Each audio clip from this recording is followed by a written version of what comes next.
Mcgahee. Fellas, good to have you. We're going to look forward to USF, but before we get to that, I want to thank our sponsors, K2 Water Hydration, Caneswear today, allowing us to be here. And also, I want to give a shout-out to the Islands of the Bahamas. It's their Canes weekend, and they are doing a trip to the Bahamas on November 1st for the SMU game. People can go watch the Miami SMU game in the Bahamas. There's going to be a link in the bottom of our description. Check it out, and hopefully we see you guys out there. Anyways, let's get right into it. Let's get right into the action. Our boy Mike Torado's not here today. USF coming off 2 big wins. I know you don't think the first one was a big win. That was a gimme. That was a gimme. We whooped them last time they were here. Right. So how are we supposed to look at that game? I'm talking about the Boise State game for USF. That's what I'm talking about. Yeah. Nah, nobody cares about Boise State. But I still say don't take this team lightly, though, because they're if you look at it, being at Miami, playing at Miami, everybody plays Miami as it's their championship game. Right. Every week. So they still have to be prepared for these guys because, like I said, they just came off a big high win against Florida. And, they're trying to carry that momentum over to us. And, I think we're just going to slap them around. Yeah. And, they got the big win at Florida. A lot of people did not see that coming. Miami's a 17.5-point favorite, even with those 2 wins for USF. So what does that tell you, Nevin, about this game? I think we're going to wax them. I think the fact they beat Florida really opened our eyes. We became alert real fast.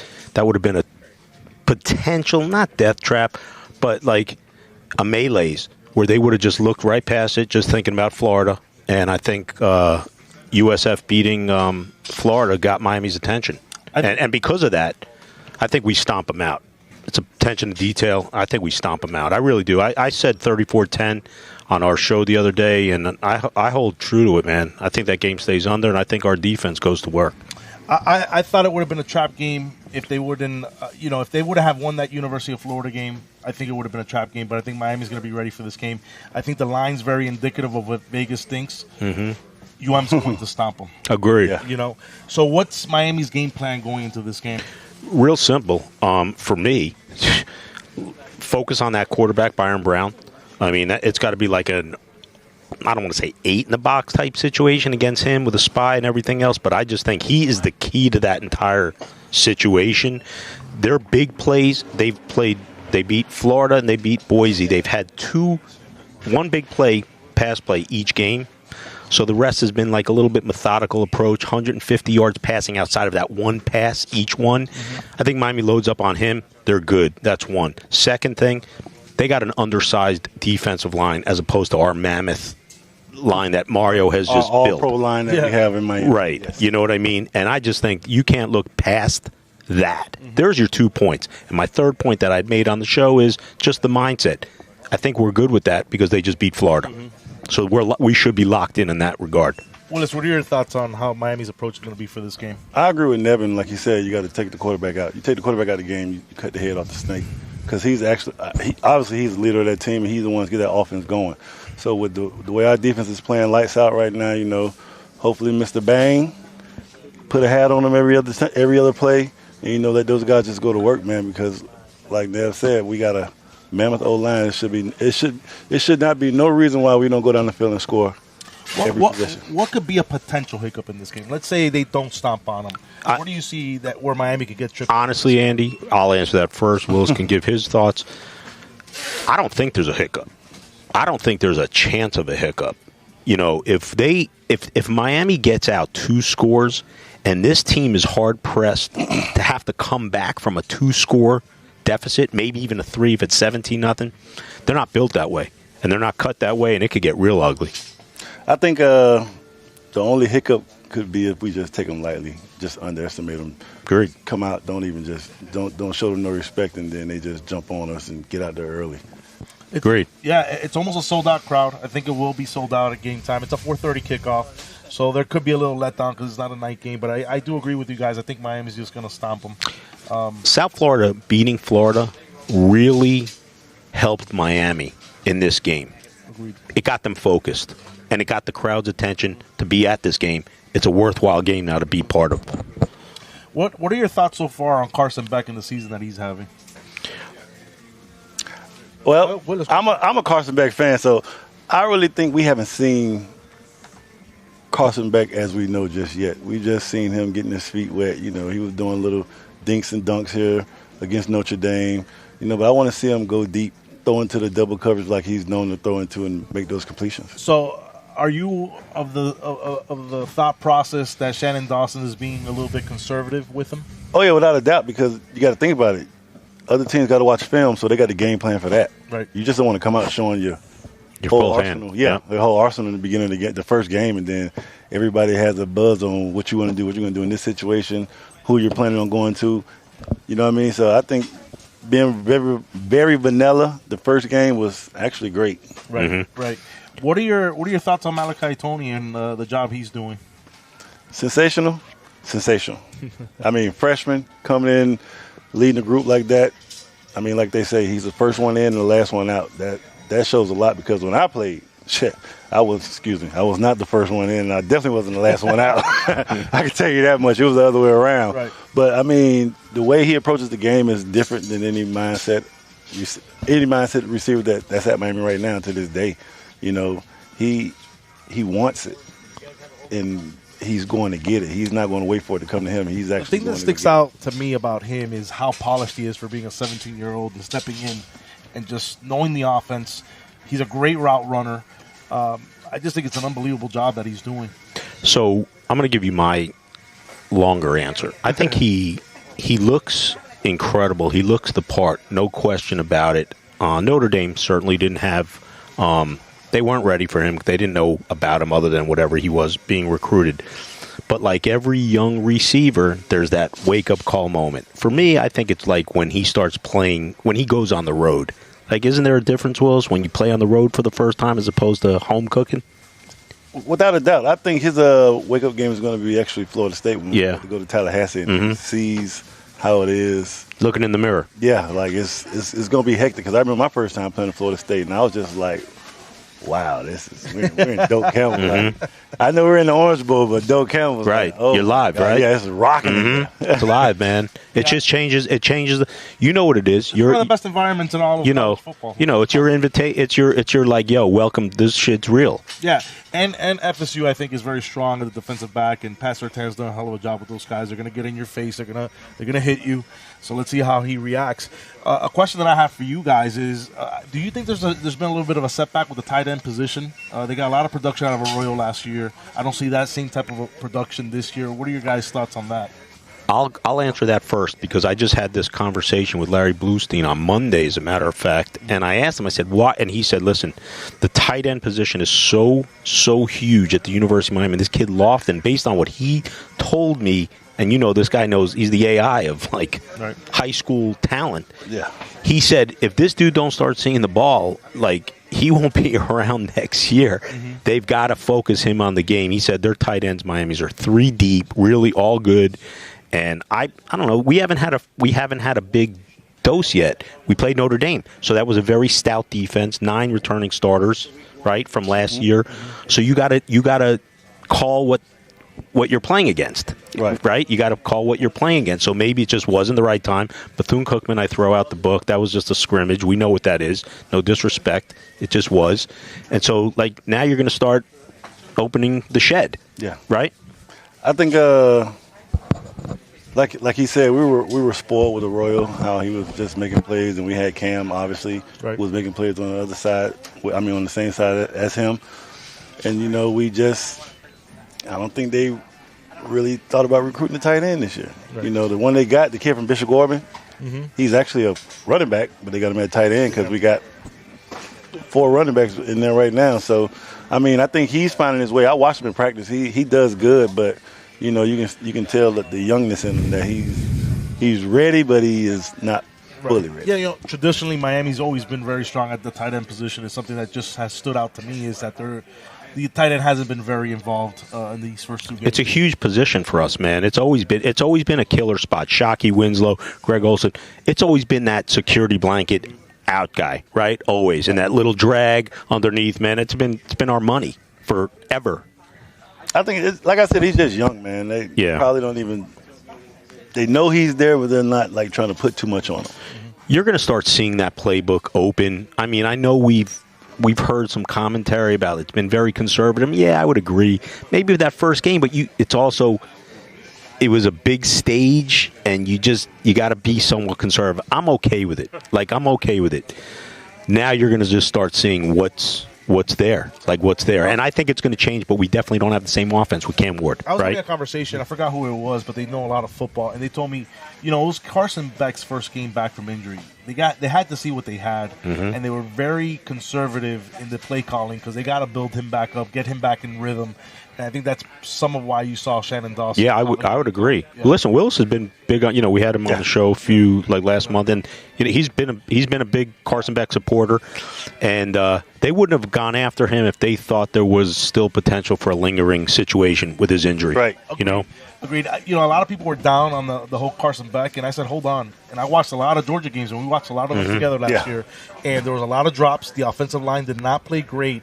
That game against Alabama where they were down, I think 4 scores, and he brought them back. Said he plenty. Like the first pick of the draft. Listen, man, 20. We had that game, right? Yep. Okay, and they were down 28-0 in Tuscaloosa, and that is not an easy spot to be in the grave like that and come back. Right. And he did, so that says a lot about him. So he's got the ability and the capacity. I'm not worried about Carson. I already know what Carson can do. I watched him for the past 2-3 years, and I'm just glad we got him. Yeah, and the other thing that stands out is he's going to have time to throw. Oh, there's no doubt, man. He's going to have time to be able to pick defenses apart, and he's going to have, I think, a tremendous year, and he already has shown flashes of that. I want to talk about the running back room. Fletcher, Pringle, and they got the kid Jordan Lyle. And Lyle as well. And Shamar Brown.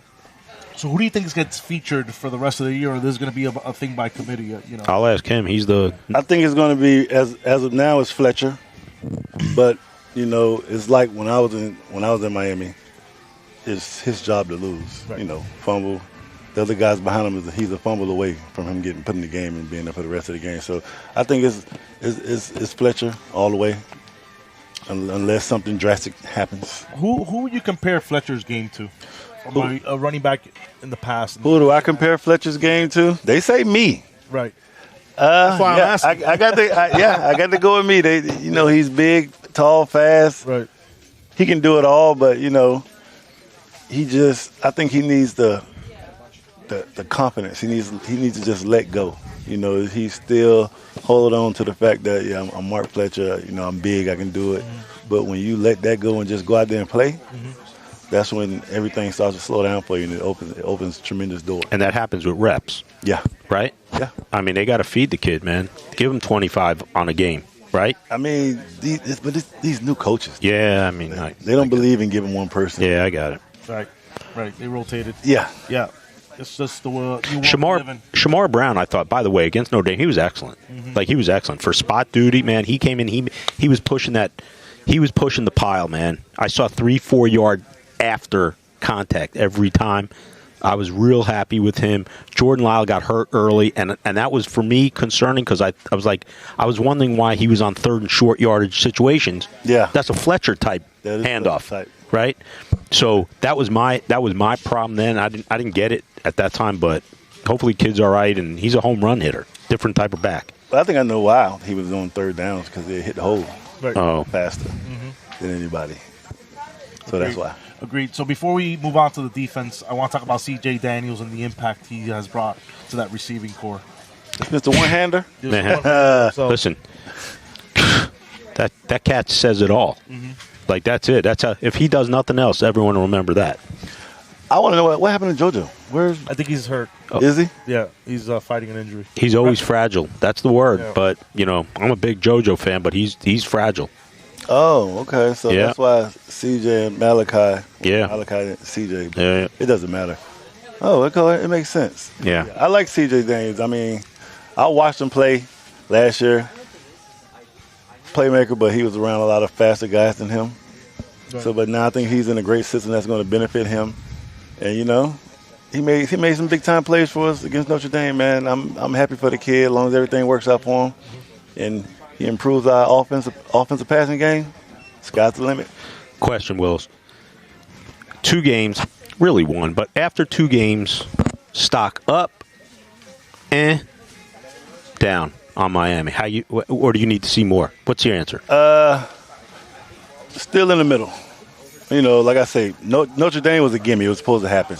At home? Yeah, at home. Mm-hmm. Pedestrian offense. Pedestrian offense, Notre Dame, right? Yeah, Bethune, that, like you doesn't said, count. Scrimmage. Who cares? Mm-hmm. I even think this South Florida.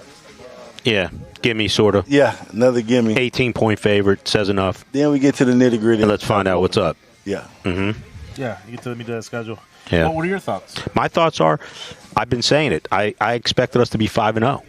And if we are, everything's in front of us with 3 home games beyond that Florida State game. 5-0. We get to 5-0. We're in position. You can make a run. We can make a run. That's it. Definitely. No question about it. Yeah. So let's get into the defense. There was a lot of questions about the defense. Talk about the job Corey Heatherman's done. What are you seeing different from this year, these first 2 games, versus last year under that defense under Guidry? I'll give one quick, short answer. Intensity. They're playing with more effort. Flying around. Right. They're more aggressive. Mm-hmm. They're not sitting back waiting. They're getting to it. Even though I didn't like that one play when the D lineman could have had the sack with Notre Dame quarterback and he threw the touchdown in the end zone. But other than that, they look good. Man. They look good. Yeah. I agree. We're good? Okay. We're straight. All right, we'll keep going. Yeah, so I think there was a lot of questions with Heatherman. I think these first 2 games, we'll see how it plays out. I got a question for the host. Tell me. Everyone knows this is a Florida State fan, right? But Yeah. we brought him in on spot duty. Yeah. So, we just found I do know he my UM. He's a UM guy. Yeah. He's sort of like a UM guy, but at his core, we know what he is. He's a chop guy. All right. What's your thoughts on Miami, Florida State 3 weeks in advance? Oof. I mean, it's going to be an epic game if both of those teams are undefeated. Game day situation? College game day is going to be there. They possibly could be in the top 5. Both of them. I mean, you got 3 weeks. I think Florida State has a big challenge going to Charlottesville, Virginia. That's a Friday night game. But I think they can win that game. They're good enough to go in there and win that game. Coin toss when we play. I think Miami's probably favorite -3 in that game. 3.5. 3.5. That's where I give it. Yeah. If Miami struggles in this game, I wouldn't be surprised if FSU's favored in that game. 1. Yeah, 1 exactly. So that's kind of how I see it. I think it's going to be an epic FSU-Miami battle to the end. Who has the ball at the end, and hopefully we don't kick it left. Yeah. I don't think Florida State's aggressive enough. You don't think so? Nah. They punched Alabama in the mouth. What are we talking about? Alabama, Saban's gone. Their chariot is Doesn't gone. matter, man. They still got dudes there. Man, a lot of It people was like when we left Miami after my class left Miami. Right. Everybody started punching us in the mouth. Right. It's still Miami though. Right. Yeah, but the kids are different. I think there's a lot to be seen with FSU. I think those first 2 games they've done what they've had to do. That Texas A&M game was a bullshit game, but they put 77 on them. They had 49 to half. They did exactly what they were supposed to. They've looked crisp. Yeah. In the past, that they're struggling in that game. They may be up 3 going into the half in that game. This is if Florida State doesn't beat Alabama, this is Miami's probably a 10.5 point favorite. Agreed. Mm-hmm. But it never goes like that. No. I think the winner of that game probably wins the ACC. Big stakes, man. Yeah, man. When was the last time a game like that mattered? It's a lot of fun, but let's hope that they stay undefeated. Yeah. So we're giving up on Clemson? We're just pushing Clemson away now, huh? They haven't looked good, man. That's We may be pushing them away after they play Georgia Tech Saturday. I think they can lose at Georgia Tech. Yeah. So does Vegas. So does Vegas, yeah. They're only a 3-point favorite at Georgia Tech. That's crazy. I gotta get me one of these old school crazy. Luke Hurricane jackets, man. Who? Luke, man, from the mid '80s, man. Oh, Uncle Luke, man. Yeah. Oh, I was saying, okay, what are you talking man. about? Yeah. Yo, listen, God. man. If you guys haven't been to Canesville, let me just tell you something, man. Yeah. If you're a Canes fan, this is like a crack house. Man, this stuff's boy, it's great here, Like man. Toronto hiding in the back. Oh my God. Stealing things. Yeah. No, this place is incredible. You guys got to come check them out. They're in Davie. I mean, this is a Disney World. If you're a UM fan, you want to come here, just come here. You're going to find stuff. You're going to find Miami Dolphins, Florida Panthers, Inter Miami. I mean, you're going to find all South Florida teams in here. All right, fellas, any last thoughts here before we... It's all about the U, man. That's it. You know, throw it up, Andy.